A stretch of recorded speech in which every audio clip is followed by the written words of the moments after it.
Hi guys, this is Dr. Sadasivam once again with you guys. A great news which I want to share with all of you. BSE yesterday for the first time ever in the history of stock market has crossed 5 trillion mark yesterday, guys. After that it slightly came down, but nothing to worry. We have reached that all-time transaction turnover is what we are talking about. 5 trillion landmark, guys.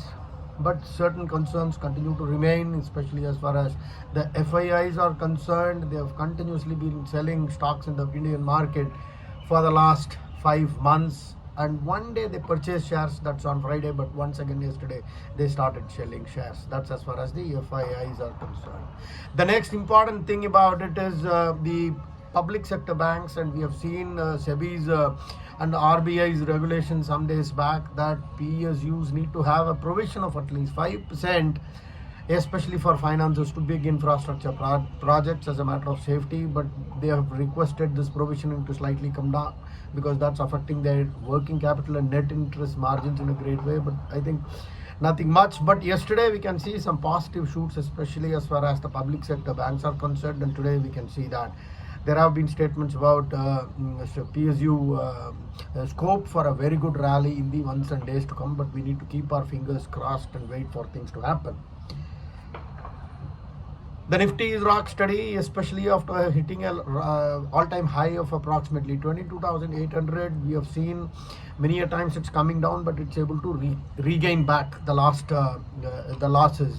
Now, especially as far as the Fibonacci retracement is concerned, we've already touched 68 to 70%, and I think 200-300 points remaining, because it's rock steady. Every time the Nifty falls below 22,400, it is taking a very good support at that level. Though the matter is slightly different as far as the Bank Nifty is concerned.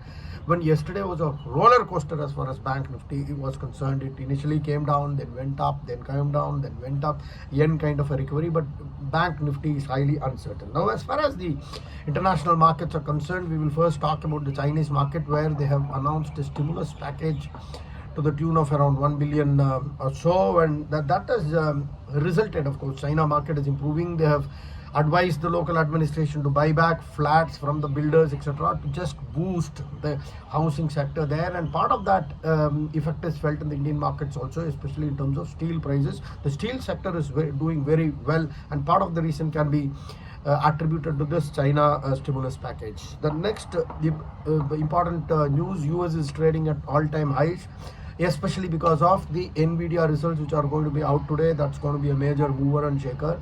Artificial intelligence and all that. N-Videa has already started going up, and Fed minutes are going to come. As we said, the rate cut percentage is not that important, but the commentary following that is extremely important. That's another one. And then, of course, the inflation data is going to be released in Germany, UK, and all these places today. All those can impact the stock markets to some extent, guys. Okay, this is Dr. Sadasivam signing off till we meet again. Bye bye. Jai Hind.